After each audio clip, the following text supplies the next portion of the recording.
진수야, 엄마는 여기서 점점 지워지는 것 같구나. 누구에게나 마지막은 찾아오기 마련입니다. 하지만 그 마지막이 내가 평생을 일궈온 이 집의 차가운 바닥일 거라고는 임복순 씨는 단 한 번도 생각해 본 적이 없습니다. 오늘 이야기는 그저 평범한 어느 오후에 시작된 비극입니다. 적막한 공기 속에 시계 초침 소리만 크게 들립니다. 오래된 단독주택의 낡은 벽지 사이로 세월의 냄새가 배어 나옵니다. 시장통의 북적거림이 멀어지고 가파른 산동네 계단 앞입니다. 복순 씨는 양손에 검은 비닐봉지를 든 채 가쁜 숨을 몰아쉽니다. 올해 78배 복순 씨. 그녀에게 이 가파른 계단은 지난 40년 동안 자식들을 키워낸 훈장이자 삶의 터전이었습니다. 검은 봉지 안에는 아들 진수가 좋아하는 굴비 2마리와 손주들 줄 귤 몇 알이 들어 있습니다. 아이고, 무릎아. 조금만 더 가면 된다. 조금만.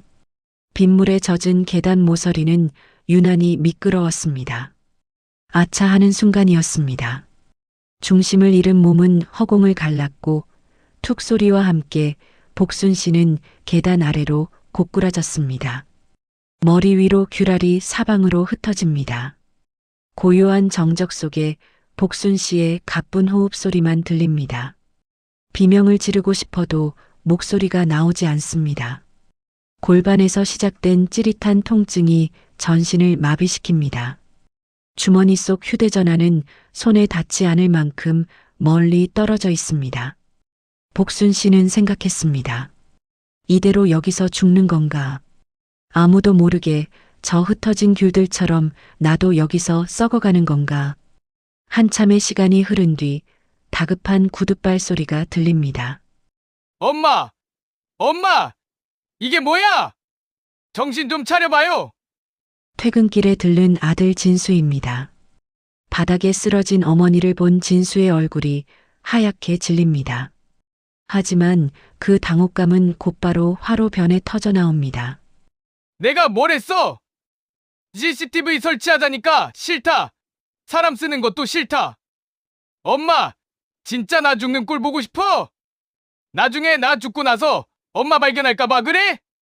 진수의 목소리는 떨리고 있었습니다. 그건 걱정이었을까요?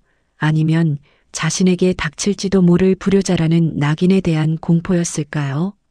복순 씨는 흐릿한 시야 속에서 아들의 얼굴을 봅니다. 미안하다는 말조차 입 밖으로 나오지 않는 서러운 오후였습니다. 며칠 뒤 명절을 맞아 자식들이 거실에 모였습니다. 공기는 무겁습니다. 무릎에 파스를 붙인 복순 씨는 말없이 사과를 깎습니다. 딸 진이가 먼저 총대를 맵니다. 엄마, 오빠 말이 맞아. 이번엔 정말 천운이었어. 만약 오빠 안 왔으면 상상도 하기 싫어. 진수의 목소리가 거듭됩니다. 엄마, 우리가 돈이 없어서 그래. 요즘 세상에 요양원 안 보내는 자식이 어딨어. 거긴 선생님들도 있고 친구들도 많아. 여기처럼 보일러 고장날 걱정 안 해도 된다고. 복순 씨는 깎던 사과를 내려놓습니다. 난 그냥 내 집이 편하다. 여기서 너희 아버지 보내고 너희 다 키웠는데 어디를 가니? 진이의 목소리가 날카로워집니다. 엄마, 그건 고집이야. 엄마 편하자고 그러는 거 아니잖아. 우리 마음 편하자고 그러는 거야. 우리도 직장 생활하고 애들 키워야 하는데 맨날 엄마 전화 안 받으면 가슴이 철렁해. 그게 효도야? 요즘 세상에 요양원 안 보내고 방치하는 게 더 불효야, 엄마. 방치. 그 단어가 복순 씨의 가슴을 후벼 팝니다. 내가 평생을 바친 자식들에게 나는 이제 불안의 요소이자 방치된 숙제가 되어버린 것입니다. 자식들이 돌아간 밤, 복순 씨는 거실벽에 걸린 가족 사진을 한참이나 바라봤습니다. 자식들은 모릅니다. 이 낡은 집의 벽지 냄새가, 삐걱거리는 문소리가 자신에게는 살아있음을 느끼게 해주는 유일한 온기라는 것을요. 하지만 그날 밤 복순 씨는 결심했습니다. 자식들의 눈에 서린 그 피로함을 더는 무시할 수 없었기 때문입니다. 그래, 내가 짐이 되면 안 되지. 내 자식들 발목 잡는 애미가 되면 안 되지. 복순 씨는 장롱 깊숙이 넣어두었던 비상금 통장과 인감도장을 꺼냈습니다. 그리고 자식들에게 보낼 짧은 문자 메시지를 적었습니다. 그래, 내들 말대로 하마. 나 갈게. 그 요양원인가 뭔가 하는 대로. 전송 버튼을 누르는 손가락이 미세하게 떨립니다. 그건 새로운 삶에 대한 기대가 아니라 자신을 스스로 유배지로 보내는 죄인의 떨림이었습니다. 그렇게 복순 씨는 평생을 지켜온 나를 버리고 302호 어르신이 되기 위한 길을 떠납니다. 자식들은 이제 효도를 다했다며 안도의 한숨을 내쉬겠죠. 하지만 그들이 예약한 그 최고급 시설이 복순 씨에게 어떤 지옥이 될지 그들은 꿈에도 모르고 있었습니다. 복순 씨가 도착한 그곳, 호텔 같은 로비 뒤에 감춰진 서늘한 진실은 무엇일까요? 다음 장, 제2장 황금빛 감옥으로의 입성에서 이어집니다. 화려한 샹들리에와 은은한 클래식 음악. 이곳은 호텔이 아닙니다. 경기도 외곽, 자식들이 큰 돈을 들여 예약했다는 프리미엄 실버타운 청남원입니다. 입구에 들어서는 순간 마주하는 건 낡은 단독주택의 곰팡이 냄새가 아니라 인공적인 방향제 향기입니다. 복순 씨는 낯선 풍경 앞에 자꾸만 뒤를 돌아봅니다. 평생을 손때 묻히며 살아온 집을 뒤로하고 그녀의 손에 남은 건 낡은 캐리어 가방 하나뿐입니다. 깔끔한 정장을 입은 상담실장이 환한 미소로 자식들을 맞이합니다. 아들 진수는 로비의 화려한 시설을 둘러보며 연신 감탄사를 내뱉습니다. 딸 진이도 대리석 기둥을 만져보며 만족스러운 듯 고개를 끄덕이죠. 엄마, 이것 봐. 정원이 골프장 같네. 식당도 뷔페식이래. 엄마 진짜 호강하는 거야. 응? 진수의 목소리는 들떠 있습니다. 마치 커다란 숙제를 끝낸 아이처럼 혹은 어머니에게 줄 수 있는 최고의 선물을 준비한 효자처럼 말이죠. 하지만 복순 씨는 대답 대신 가방끈을 꽉 쥡니다. 발바닥에 닿는 대리석의 매끄러움이 마치 얼음판 위에 선 것처럼 차갑고 위태롭게 느껴졌기 때문입니다.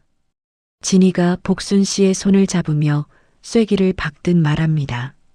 엄마, 이제 자식 걱정 말고 여기서 친구들도 사귀고 맛있는 거 먹으면서 편하게 살아. 우리 걱정은 하지 말고. 우리 걱정은 하지 마라. 그 말은 복순 씨에게 이제 내 인생에서 우리는 빠질 테니 여기서 조용히 남은 생을 보내라는 선언처럼 들렸습니다. 자식들이 떠난 뒤 상담실장이 복순 씨를 데리고 생활관으로 이동합니다. 분위기가 순식간에 사무적으로 변합니다.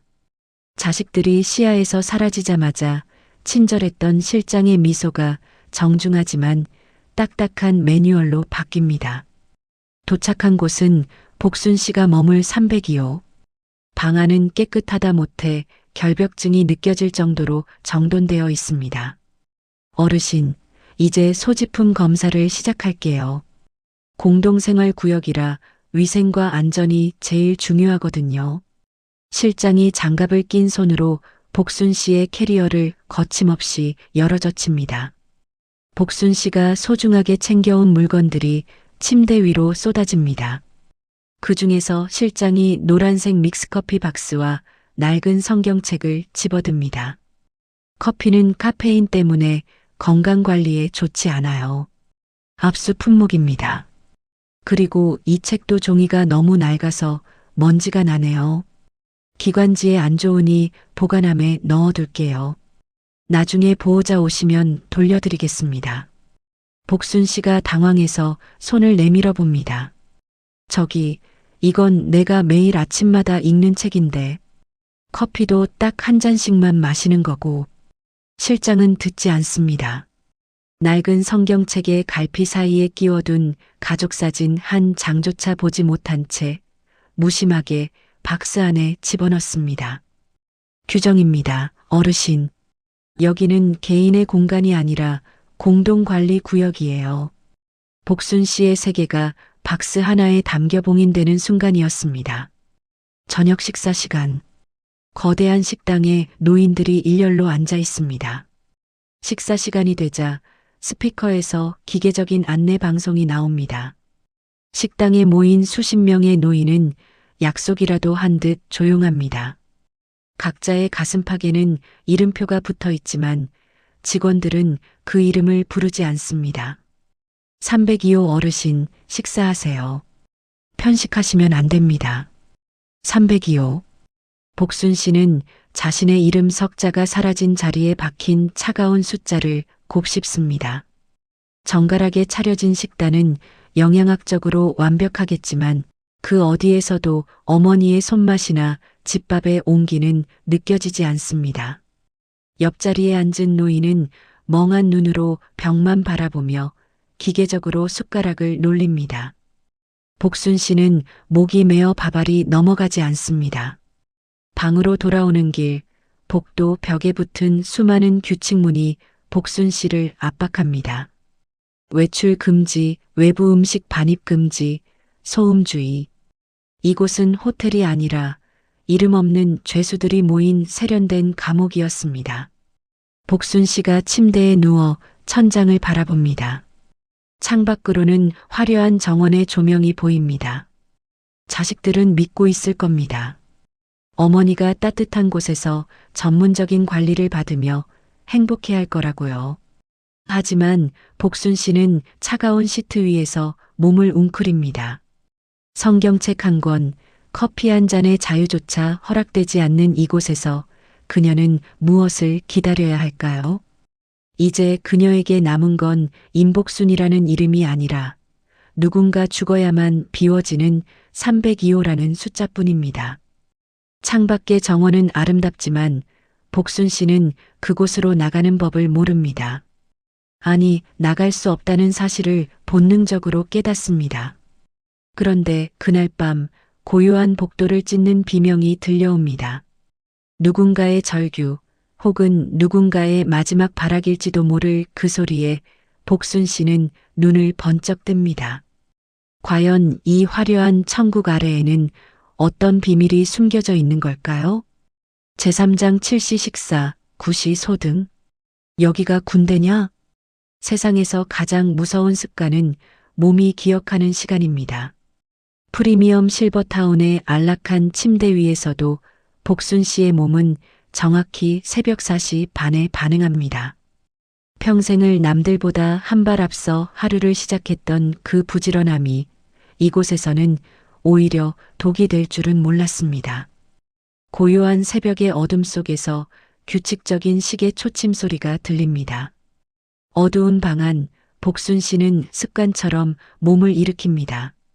평생 새벽 기도를 드려온 그녀에게 이 시간은 하나님과 마주하는 경건한 시간이자 하루를 살아낼 힘을 얻는 시간입니다. 낡은 겉옷을 걸치고 방문 손잡이를 돌립니다. 하지만 툭 하는 기분 나쁜 금속성 소리와 함께 문은 꼼짝도 하지 않습니다. 복순 씨는 눈을 의심하며 다시 한번 손잡이를 돌려봅니다. 안에서 열 수 없는 문, 밖에서 누군가 잠가야만 하는 문. 복순 씨는 가슴이 답답해져 문을 두드리기 시작합니다. 저기요, 저기요. 나 기도 가야 하는데 문 좀 열어줘요.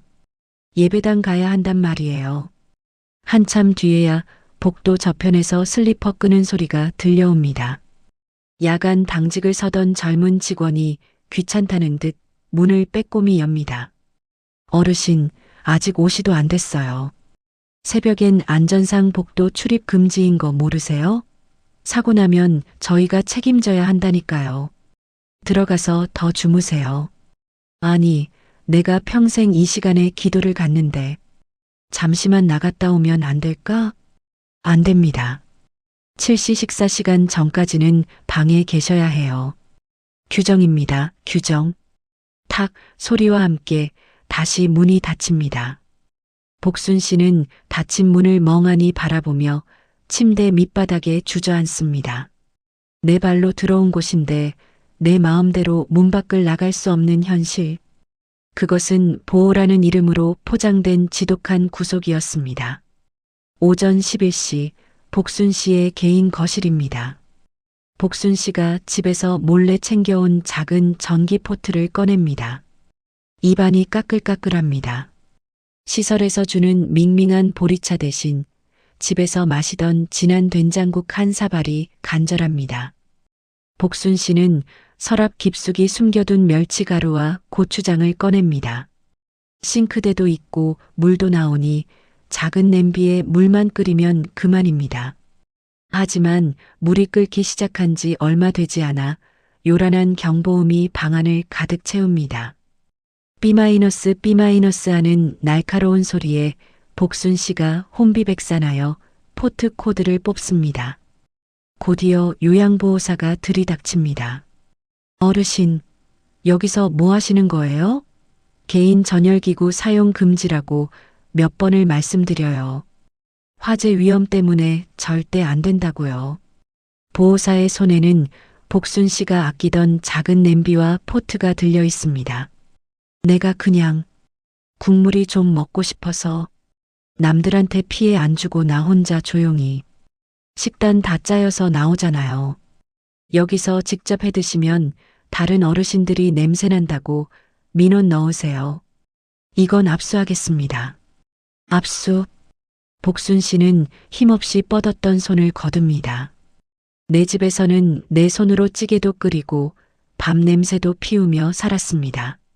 맵고 짠 게 몸에 나쁘다고 해도 그것이 살아가는 맛이었습니다. 하지만 이곳은 맛보다 영양을, 사람보다 안전을 먼저 생각합니다. 오후 12시 10분 대형 식당입니다. 배식 시간이 조금 지났습니다. 무릎 통증 때문에 조금 늦게 도착한 식당. 이미 대부분의 노인이 식사를 마치고 일어나는 중입니다.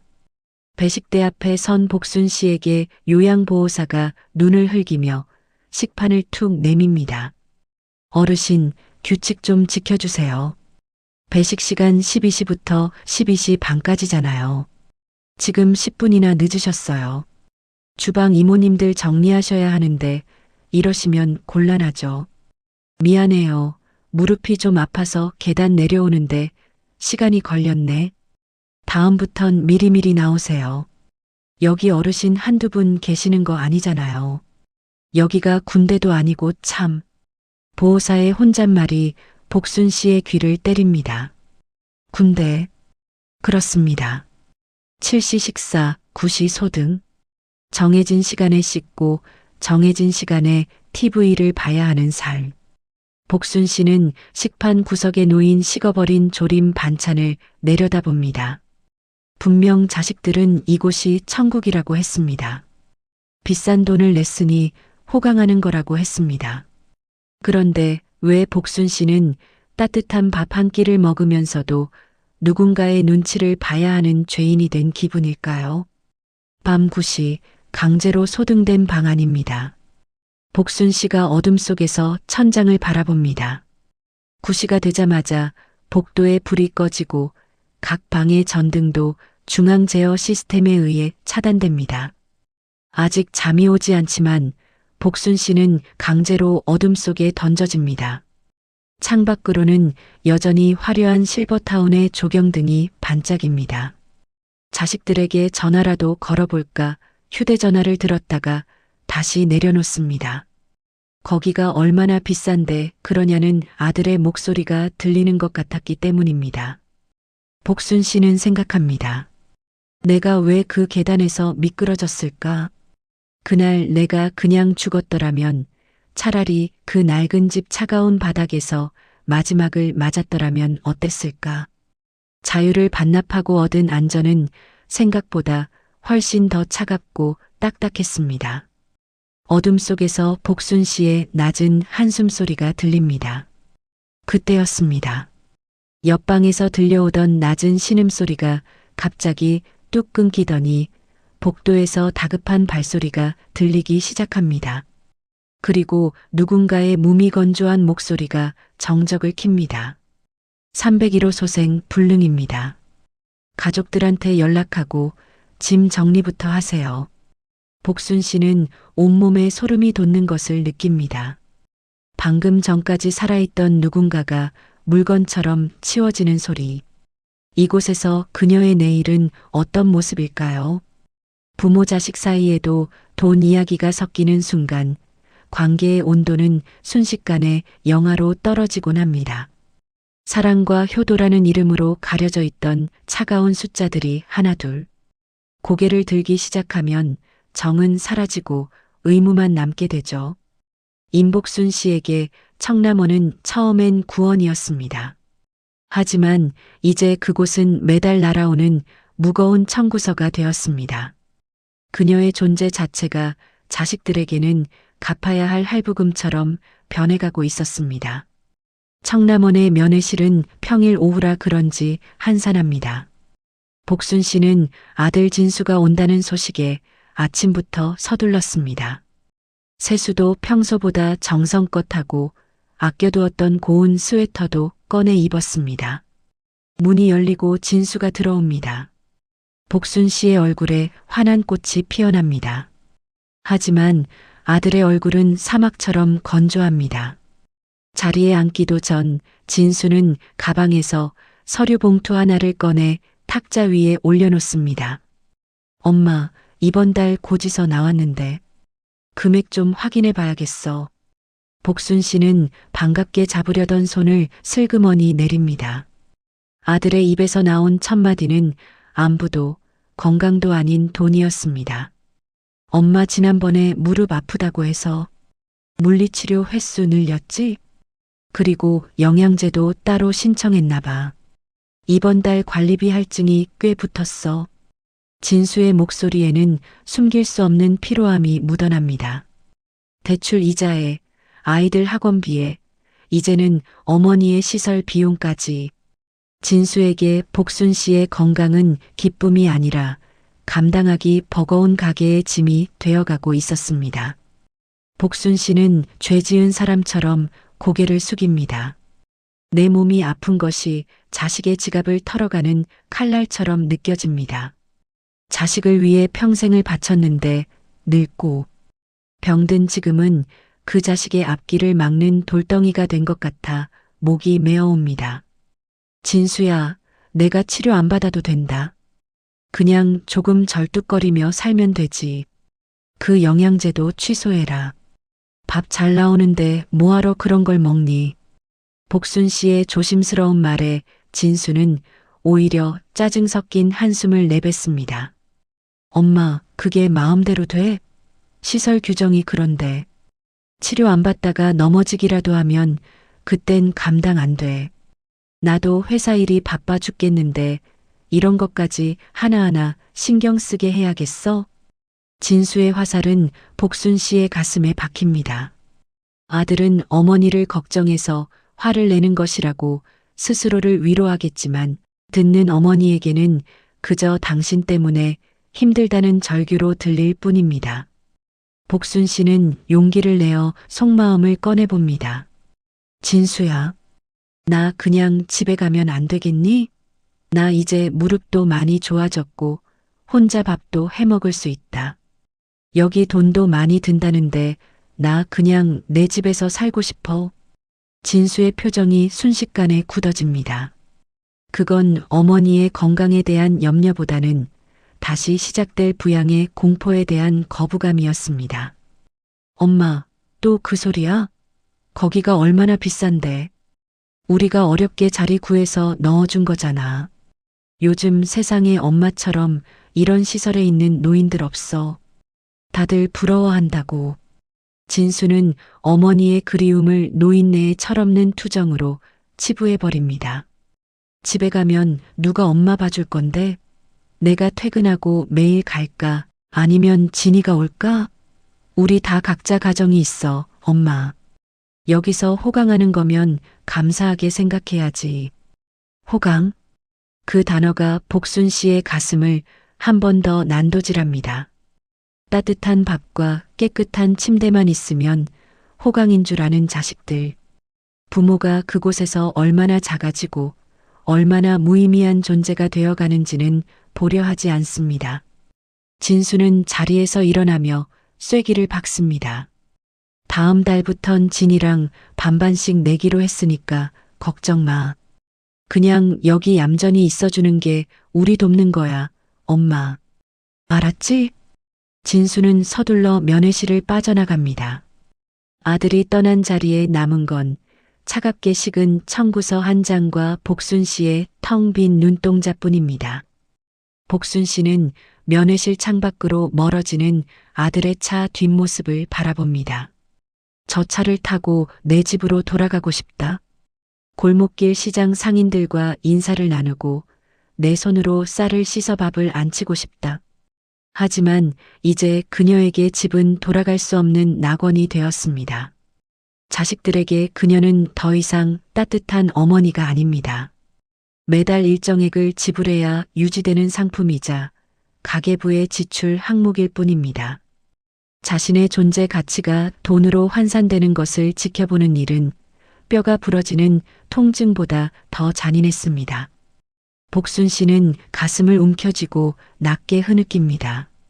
방으로 돌아온 복순 씨는 거울 속에 자신을 봅니다. 낯선 번호표가 붙은 옷을 입고 낯선 방에 앉아 있는 노파. 그녀는 이제 자식들을 위해 죽어주는 것만이 진정한 효도가 아닐까 하는 극단적인 생각마저 품게 됩니다. 그날 밤 복순 씨는 잠이 오지 않아 복도를 서성입니다. 그런데 간호 스테이션 쪽에서 직원들의 낮은 대화 소리가 새어나옵니다. 302호 할머니요? 보호자들이 벌써 돈 때문에 예민하던데 조금만 더 심해지면 요양병원으로 옮기라고 해야겠어요. 거긴 좀 싸니까. 복순 씨의 심장이 덜컥 내려앉습니다. 더 싼 곳, 더 깊은 곳. 그녀의 마지막 행선지가 자식들의 지갑 사정에 따라 결정되려 하고 있었습니다. 절망의 끝에서 복순 씨는 결심합니다. 더 이상 이렇게 지워지듯 살 수는 없다고. 사람이 사라졌는데 세상은 아무 일 없었다는 듯 평온하게 돌아갑니다. 그것이 얼마나 잔인한 풍경인지 임복순 씨는 오늘 처음 알았습니다. 어제까지 함께 웃고 자식 흉을 보며 손을 맞잡았던 온기가 하룻밤 사이에 서늘한 공기로 변해버렸습니다. 청남원의 아침은 여느 때와 다름없이 밝아왔습니다.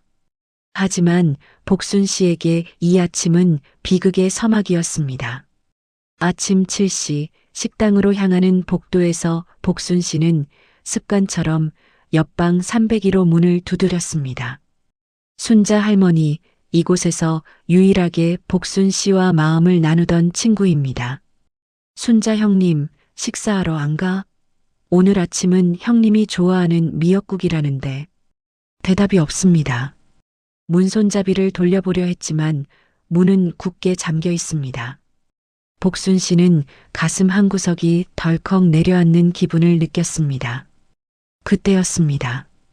검은 가방을 든 남성들과 방진 마스크를 쓴 직원들이 301호 안으로 들어가는 모습이 보였습니다. 복순 씨는 직감했습니다. 순자 형님이 어젯밤 그 깊은 잠에서 깨어나지 못했다는 것을요. 식당 안은 평소처럼 소란스러웠습니다. 텔레비전에서는 아침 뉴스가 흘러나오고 노인들은 기계적으로 숟가락을 놀립니다. 복순 씨는 떨리는 목소리로 요양보호사의 팔을 붙잡았습니다. 저기요, 선생님. 301호 순자 형님. 어떻게 된 거예요? 지금 사람들이 짐을 치우던데. 보호사는 무표정한 얼굴로 배식대를 정리하며 대답합니다. 아, 301호 어르신요? 새벽에 조용히 가셨어요. 연세도 있으셨고 주무시다가 가셨으니 호상이죠, 뭐. 호상? 사람이 죽었는데 그것을 한 단어로 정리해버리는 그 태어남에 복순 씨는 숨이 턱 막혔습니다. 그럼 장례식장은 어디예요? 내가 마지막 가는 길이라도 봐야지. 우리 여기서 같이 지낸 정이 있는데. 어르신, 규정상 가족 외에는 장례 정보 알려드릴 수 없어요. 그리고 외출도 안 되시고요. 그냥 여기서 마음으로 빌어주세요. 복순 씨는 식판을 밀쳐내고 울음을 터뜨렸습니다. 어떻게 이래? 어제까지 나랑 같이 테레비 보면서 웃던 사람인데 어떻게 이렇게 인사도 없이 보내? 내가 조문이라도 가겠다는데 왜 막아? 식당에 있던 노인들이 일제히 복순 씨를 바라봅니다. 하지만 그 눈빛에는 슬픔보다 무관심과 귀찮음이 더 짙게 배어 있습니다. 그들은 이미 이런 이별에 익숙해진 것일까요? 아니면 자신의 미래를 보는 것 같아 애써 고개를 돌리는 것일까요? 오후가 되자 복순 씨는 더 큰 충격을 받았습니다. 301호의 문이 활짝 열려 있고 청소업체 직원들이 소독약을 뿌리며 방을 치우고 있었습니다. 순자 할머니가 아끼던 낡은 일기장, 손주가 사줬다던 분홍색, 털신발이 커다란 쓰레기 봉투 안으로 가차없이 던져졌습니다. 한 사람의 인생이, 한 사람의 흔적이 단 30분 만에 지워지고 있었습니다. 그리고 채 2시간이 지나기도 전이었습니다. 어르신, 새로 입주하시는 분이에요. 인사 나누세요. 새로운 입주자가 301호로 캐리어를 끌고 들어갑니다.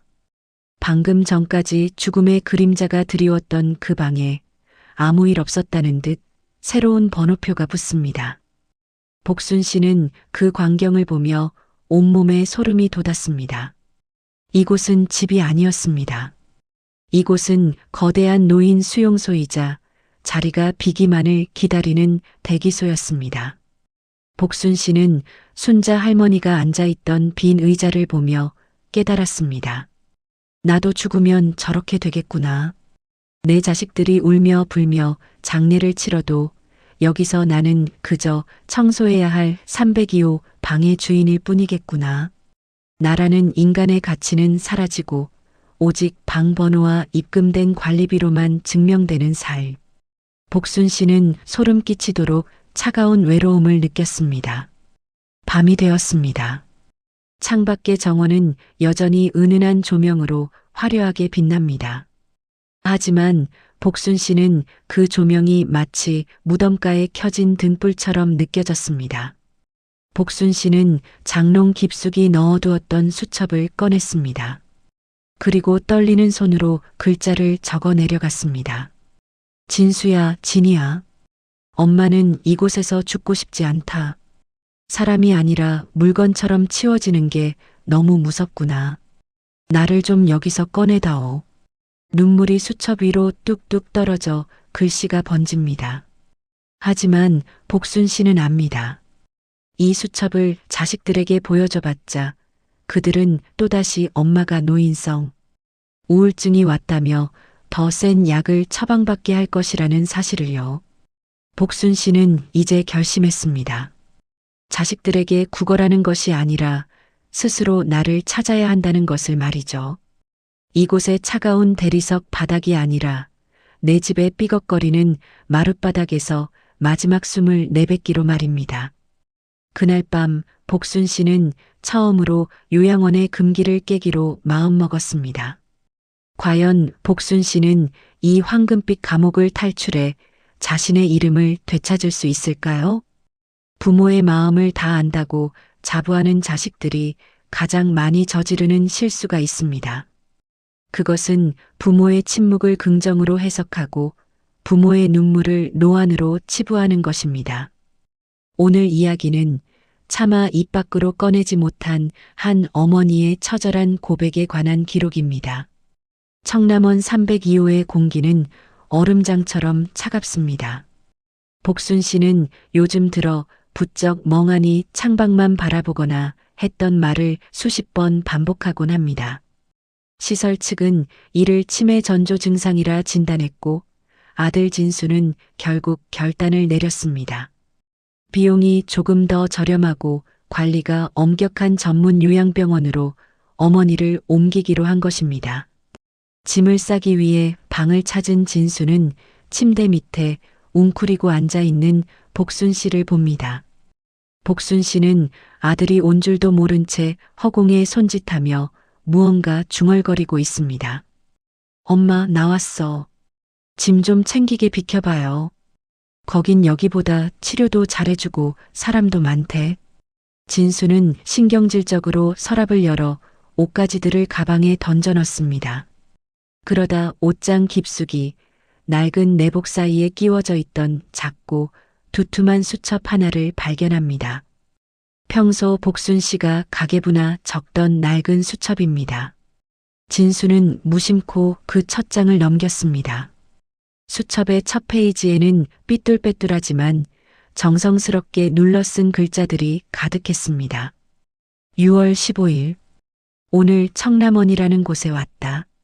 집을 나올 때 대문 손잡이를 한 번 더 만져보고 싶었는데 아들 녀석 바쁘다고 재촉하는 바람에 그냥 왔다. 여기가 호텔 같다는데 나는 왜 자꾸 우리 집 곰팡이 냄새가 그리운지 모르겠다. 진수의 손이 미세하게 떨리기 시작합니다. 책장을 넘길수록 글씨는 점점 더 거칠어지고 군데군데 눈물 자국이 마른 듯 종이가 쭈글쭈글하게 우려나 있었습니다. 7월 20일. 오늘은 믹스커피를 압수당했다. 내 돈 주고 산 건데 왜 안 된다는 건지. 여기 사람들은 나를 이름으로 안 부르고 302호라고 부른다. 내가 물건인가 싶어 밤새 잠을 못 잤다. 진수야, 엄마는 여기서 점점 지워지는 것 같구나. 진수는 침을 꿀꺽 삼킵니다. 가슴 한구석이 뻐근해져 옵니다. 일기장의 내용은 점점 더 처절한 절규로 바뀌어 가고 있었습니다. 8월 10일. 옆방 순자 형님이 어젯밤에 죽었다. 아침에 보니 침대가 벌써 깨끗하더라. 나도 저렇게 흔적도 없이 사라지겠지. 진수야, 엄마는 무섭다. 차가운 대리석 바닥 말고 우리 집 삐걱거리는 마룻바닥에서 죽고 싶다. 된장찌개 냄새 폴폴 풍기는 우리 집에서 딱 하루만이라도 사람답게 살다 가고 싶다. 진수의 눈에서 뜨거운 눈물이 툭 하고 일기장 위로 떨어집니다. 어머니가 치매에 걸려 헛소리를 한다고 믿었던 지난날들이 머릿속을 스쳐 지나갑니다. 어머니는 미친 게 아니었습니다. 그저 지독한 고독과 싸우며 자식들에게 짐이 되지 않으려고 자신의 영혼을 깎아먹고 있었던 것입니다. 일기장의 마지막 장은 어제 날짜였습니다. 거기엔 단 한 문장만이 적혀 있었습니다. 내 아들 진수가 나를 버린 게 아니라 내가 내 자식을 위해 나를 버린 거라고. 그렇게 믿어야 하루를 버틴다. 진수는 참았던 오열을 터뜨리고 말았습니다.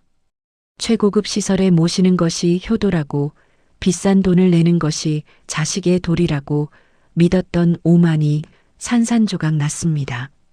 어머니를 위한 선택이라 믿었던 모든 것들이 사실은 자신들의 편의를 위한 이기심이었다는 사실을 이제야 깨달은 것입니다. 진수는 바닥에 웅크린 복순 씨의 마른 어깨를 꽉 껴안았습니다. 엄마, 미안해. 내가 진짜 미안해. 엄마 치매 아니지? 엄마 다 알고 있었지? 내가 잘못했어, 엄마. 복순 씨는 그제야 초점 없는 눈을 돌려 아들을 바라봅니다.